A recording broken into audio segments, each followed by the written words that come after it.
We're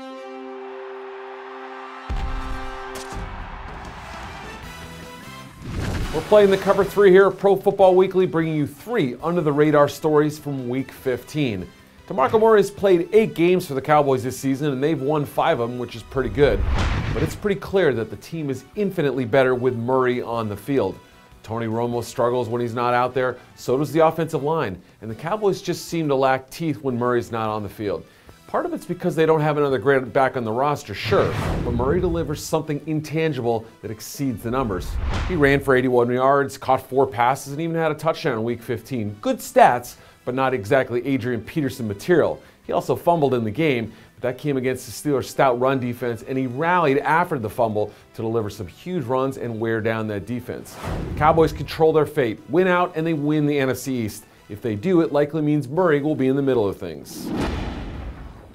Congratulations to the Houston Texans, who clinched their 2nd consecutive AFC South title Sunday by taking care of the Colts 29-17 at Reliant Stadium.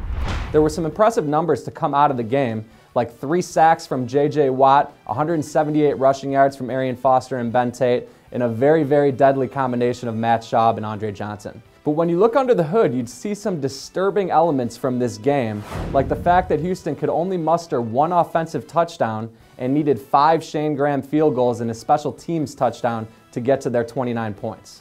The offense has actually been fairly stagnant over the past 2.5 games, and despite these big numbers, they haven't been able to sustain drives and obviously haven't been able to punch it in the red zone.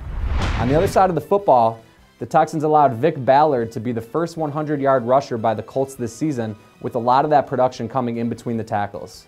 With a matchup in Week 16 against the Vikings and the mighty Adrian Peterson, who's gunning for Eric Dickerson's NFL record, and obviously some stiffer competition in the postseason, the Texans are going to have to get some of these issues corrected now if they're going to want to be playing football well into January and beyond.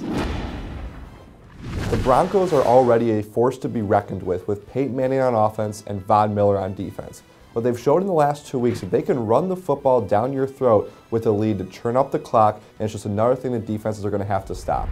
In Sunday's win over the Ravens, the Broncos rushed for 163 yards behind Noshawn Moreno, Jacob Hester, and Ronnie Hillman.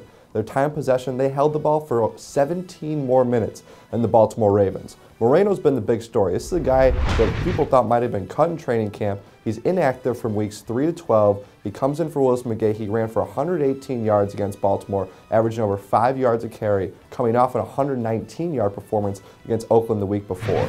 We already knew how good the Broncos could be when they have a lead, when you got pass rushers like Von Miller and Elvis Dumervil. But now that they can run the football the way they are, they're just going to be even harder to beat come playoff time.